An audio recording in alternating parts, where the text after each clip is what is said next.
지금 이 순간에도 누군가는 밤 12시를 기점으로 종아리에 불이 붙은 듯한 고통을 느끼고 있습니다. 온 가족을 깨울 정도의 비명을 지르며 다리를 끌어안고 뒹굴고 있죠. 파스 냄새가 진동하는 침실에서 또 다른 밤을 맞이하고 있는 것입니다. 혹시 여러분도 이 악몽에 시달리고 계신가요? 그렇다면 오늘 영상은 여러분의 인생을 완전히 바꿀 겁니다. 저는 의료 현장에서 10년 이상 다리 경련으로 고통받는 환자들을 치료해온 의료 전문가입니다. 그리고 정말 놀라운 사실을 발견했거든요. 대부분의 사람들이 다리 경련의 원인을 완전히 잘못 알고 있다는 겁니다. 약국에서 마그네슘 영양제를 사들고 밤마다 종아리를 비명을 지르며 주무르는데 이게 문제인 줄 모르고 있습니다. 왜 정말로 밤마다 쥐가 나는지 과학적으로 명확하게 설명해 드릴 겁니다. 마그네슘 부족이라는 거짓말이 아니라 진짜 원인이 뭔지 알려드릴 거예요. 둘째, 경험담으로 배우는데 저를 찾아왔던 김민준 씨라는 환자분이 있었어요. 72살의 이분은 매일 밤 종아리 경련 때문에 잠을 제대로 자지 못해 낮에 졸음운전을 할 정도로 고통받고 계셨습니다. 그런데 제가 오늘 알려드릴 방법을 사흘만 실천한 뒤로는 완전히 달라졌어요. 이런 실제 사례들과 함께 여러분도 적용할 수 있는 구체적인 방법들을 배우실 수 있을 겁니다. 자, 이제 시작해 봅시다. 여러분이 밤새 고통받아온 이 문제의 진짜 원인이 뭔지부터 파헤쳐 보겠습니다. 시간을 내서 이 영상을 끝까지 봐주실 거라면 저는 절대 실망시키지 않겠습니다. 오늘 밤부터 여러분은 평온한 수면을 되찾을 수 있을 테니까요. 자, 그럼 처음부터 제대로 시작해 보겠습니다. 여러분이 약국에 가서 영양제 사장님에게 다리 쥐가 자주 나요라고 얘기하면 뭐라고 말씀하실까요? 열이 9은 이렇게 답합니다. 아, 마그네슘이 부족하신 것 같네요. 이거 드세요. 그리고 여러분은 구원받은 기분으로 마그네슘 영양제를 집으로 가져갑니다.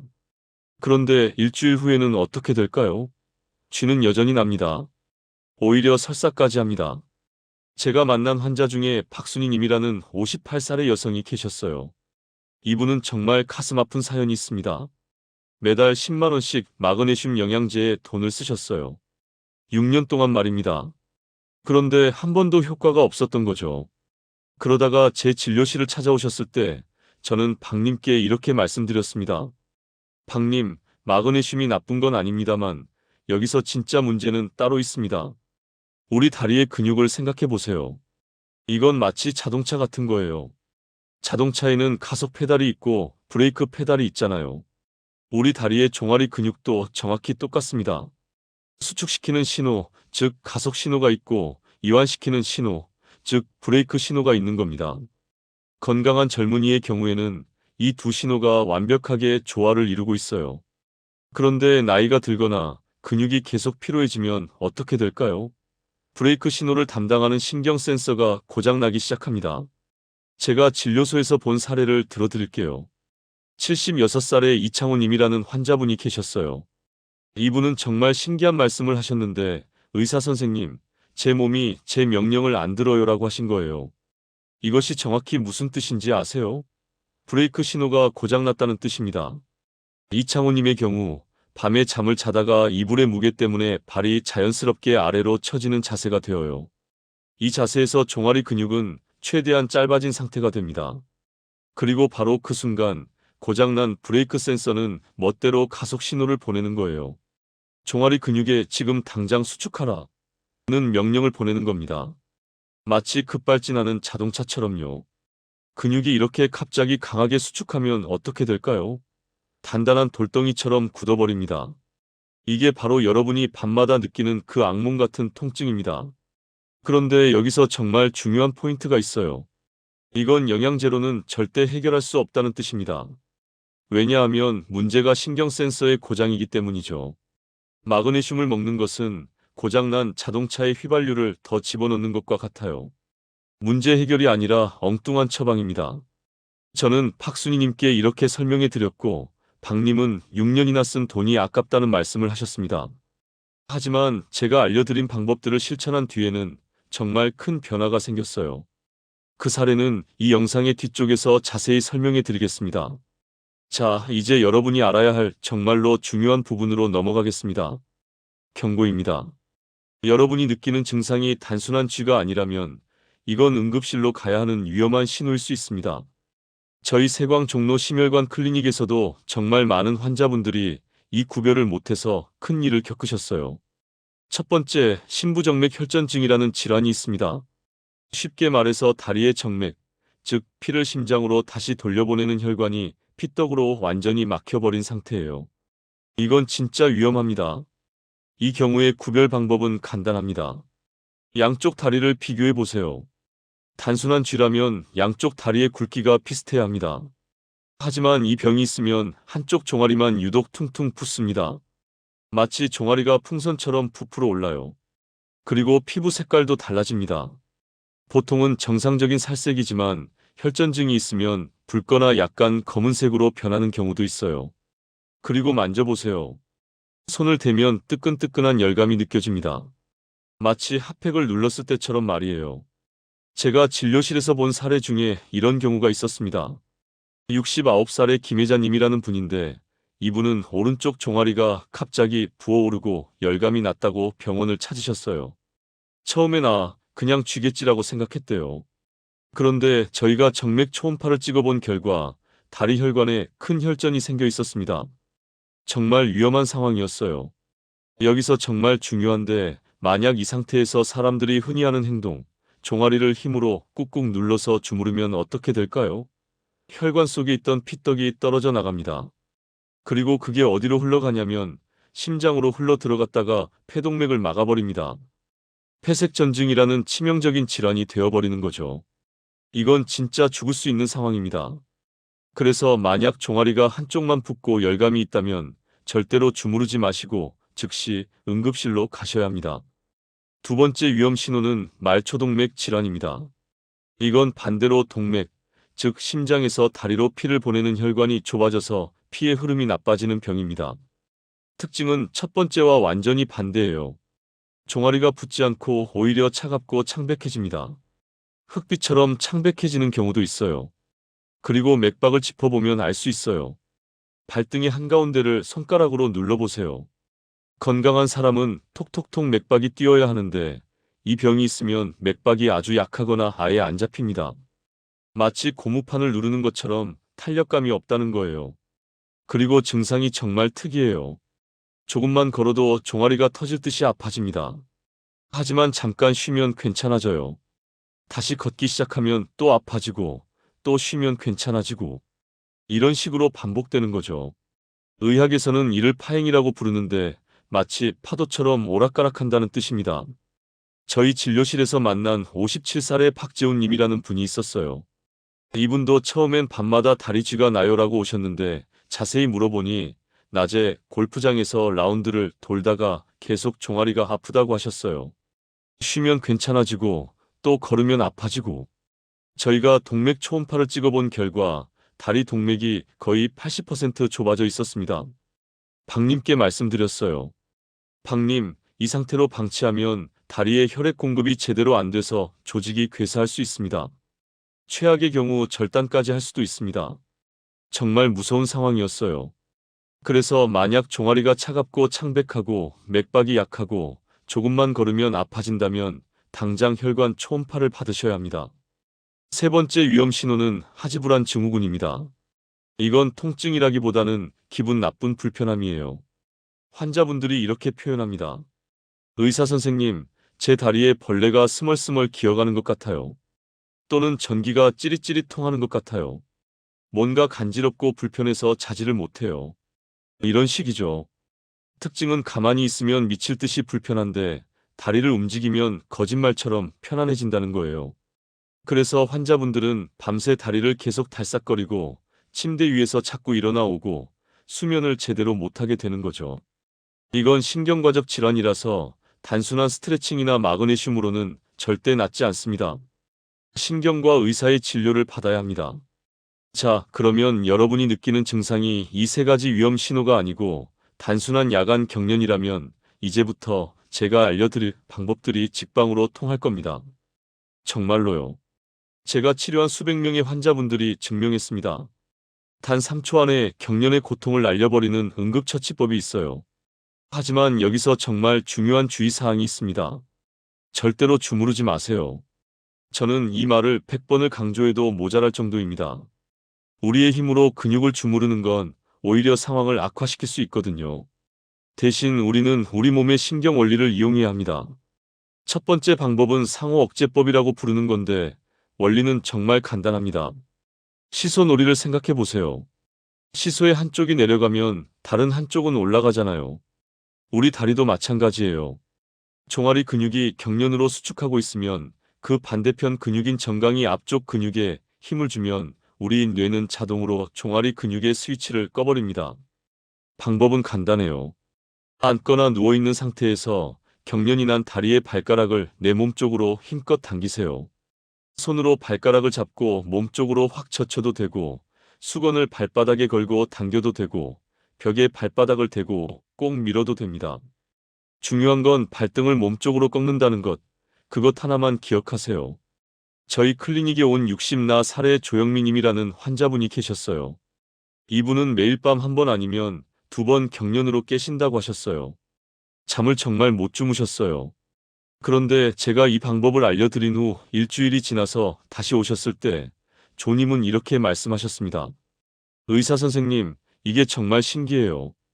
경련이 나면 발가락을 당기는데 정말 3초 안에 없어져요. 두 번째 방법은 정말 신기한데 너무 아파서 발가락을 당길 정신조차 없을 때 쓰는 비상 버튼이에요. 인중 자극법이라고 부르는데 코와 입술 사이에 움푹 들어간 곳이 있잖아요. 바로 그곳을 엄지와 검지로 아주 세게 꼬집거나 눌러주세요. 정말 세게요. 원리는 이렇습니다. 우리 뇌는 한 번에 하나의 강한 감각에만 집중합니다. 이걸 관문 조절설이라고 부르는데 인중은 신경이 정말 예민한 급소거든요. 이곳을 강하게 자극하면 우리 뇌는 다리의 경련 통증보다 인중의 자극을 훨씬 더 강한 신호로 받아들여서 다리 통증 회로를 일시적으로 차단해버립니다. 3초만 꽉 누르세요. 정말 신기하게 통증이 사라져요. 저희 클리닉에서 만난 72살의 이면숙 님이라는 분이 있었는데 이분은 너무 아파서 매번 야단법석을 피우셨대요. 남편까지 깨고 거의 비명을 지르듯이 고통을 표현하셨죠. 근데 제가 인중 자극법을 알려드린 후에는 경련이 나도 꽉 누르기만 하면 음성을 찾으신다고 하셨어요. 정말 효과가 있었던 겁니다. 이 두 방법은 정말로 긴급 상황에서의 대응법입니다. 하지만 가장 중요한 건 이런 경련이 나지 않게 미리 예방하는 거예요. 불이 자꾸 나면 소화기로 끄는 것도 좋지만 애초에 불이 안 나게 하는 게 더 낫다는 거죠. 제가 여러분께 알려드릴 예방법은 돈도 안 들고 누구나 집에서 따라 할 수 있는 것들입니다. 세 가지만 기억하세요. 첫 번째는 음식입니다. 약국에서 마그네슘만 자꾸 강조하지만 정말 중요한 건 따로 있어요. 비타민 B 복합체입니다. 비타민 B1과 B12는 우리 신경세포막을 보호하고 신경신호가 제대로 전달되도록 도와주는 핵심 연료입니다. 이게 부족하면 신경이 예민해져서 멋대로 신호를 보내게 되는 거거든요. 그래서 비타민 B 복합체 영양제를 챙기셔야 해요.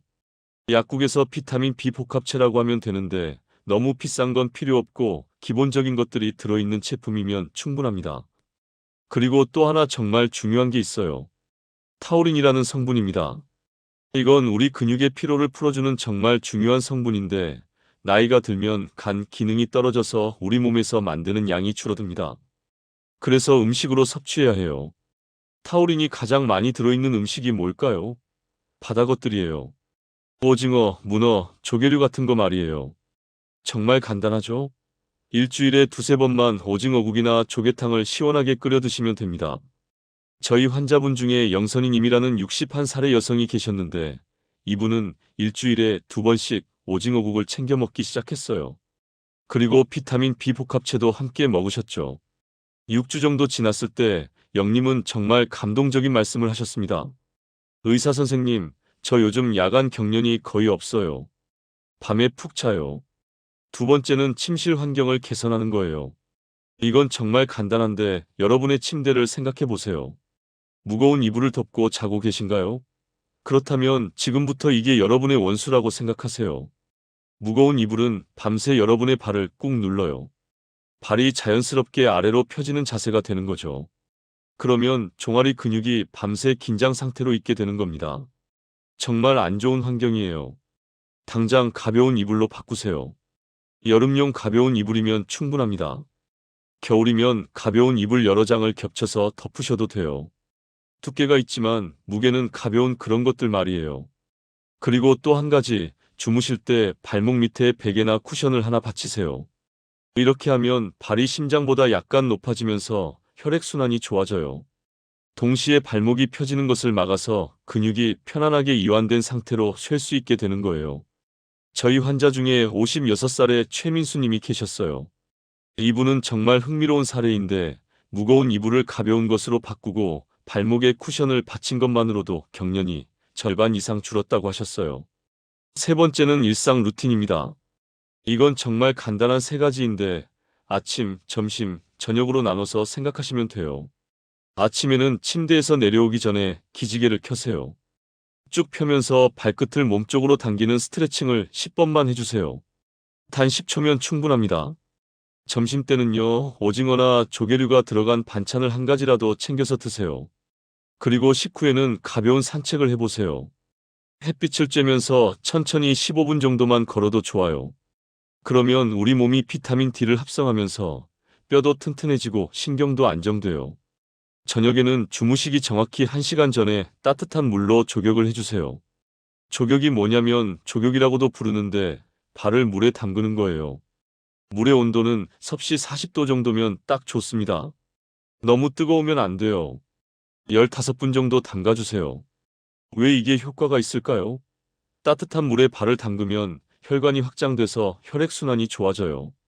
동시에 근육이 이완되면서 신경이 안정돼요. 그리고 충분한 수면 신호가 뇌에 전달되면서 깊은 수면에 들어갈 수 있게 되는 거죠. 저희 클리닉의 환자 중에 74살의 강민철 님이라는 분이 있었어요. 이분은 정말 인상적인 분인데 처음 오셨을 때는 매일 밤 3시간에 한 번씩 경련으로 깨신다고 하셨어요. 정말 힘들어 보이셨습니다. 그런데 제가 알려드린 아침 스트레칭, 점심 산책, 저녁 족욕 이 세 가지 루틴을 3주 동안 꾸준히 해보셨대요. 3주 후에 다시 오셨을 때 강님은 이렇게 말씀하셨습니다. 의사 선생님, 제가 이제 밤을 기다려요. 왜냐하면 푹 자니까요. 경련이 정말 없어졌어요. 정말 감동적인 순간이었습니다. 자, 지금까지 제가 알려드린 모든 방법들은 과학적 근거가 있습니다. 하지만 사람마다 효과가 나타나는 시간이 다를 수 있어요. 어떤 분은 이틀 만에 효과를 보시고 어떤 분은 사흘, 어떤 분은 일주일이 걸릴 수도 있습니다. 하지만 변하지 않는 건 하나입니다. 꾸준히 하면 반드시 효과가 있다는 거죠. 그런데 여러분이 자주 궁금해하시는 질문들이 있어요. 제 진료실에서 정말 많이 받는 질문들이거든요. 이제 그 질문들에 답변해 드리겠습니다. 첫 번째 질문은 이거예요. 의사 선생님, 고지혈증 약 때문에 쥐가 나는 건가요? 정말 좋은 질문입니다. 답은 네, 맞을 수 있다는 거예요. 스타틴 계열이라고 불리는 고지혈증 약이 있는데 이 약이나 혈압약 중에 이뇨제 성분이 들어있으면 근육에 영향을 줄 수 있습니다. 근육의 전해질 불균형을 일으켜서 경련이 더 자주 날 수 있다는 거예요. 저희 환자 중에 68살의 정준영 님이 계셨어요. 이분은 고혈압과 고지혈증이 있어서 약을 복용하고 있었는데 약을 시작한 지 정확히 2주 후부터 경련이 시작됐대요. 정님은 의사 선생님, 약 때문인가요?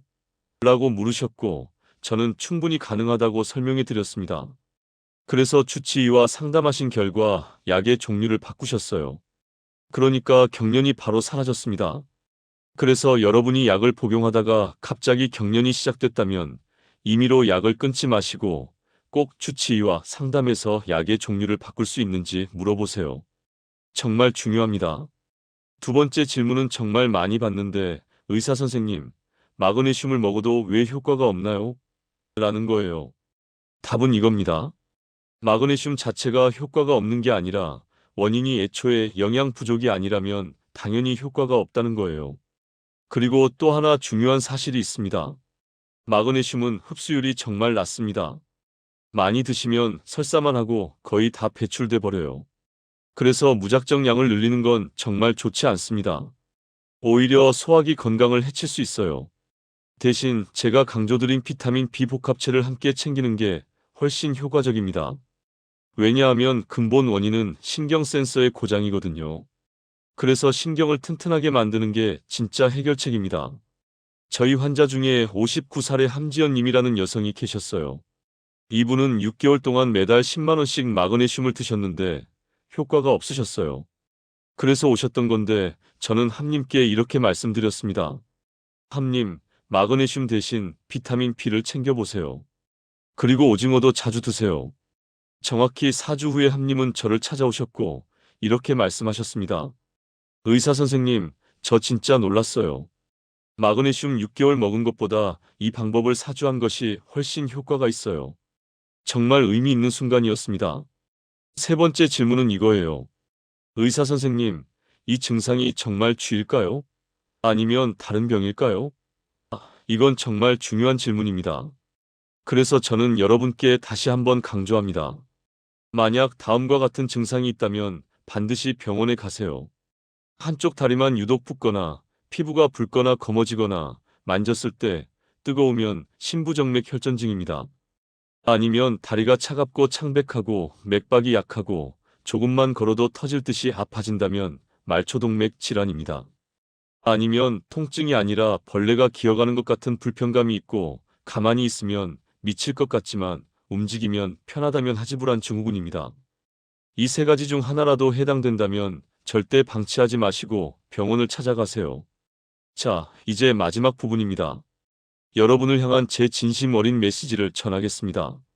건강은 거창한 게 아니에요.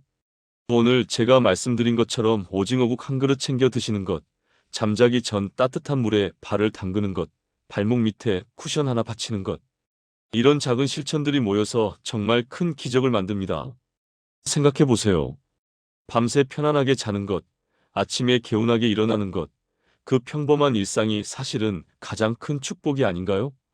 저는 10년 이상 의료 현장에서 일하면서 수백 명의 환자분들이 다시 편안한 잠을 되찾는 순간을 봤습니다. 그리고 그들의 얼굴에 떠오르던 행복한 미소를 잊을 수가 없어요. 오늘 밤은 부디 쥐 걱정 없이 평온한 꿈을 꾸시길 진심으로 바라겠습니다. 여러분은 충분히 그럴 자격이 있습니다. 감사합니다.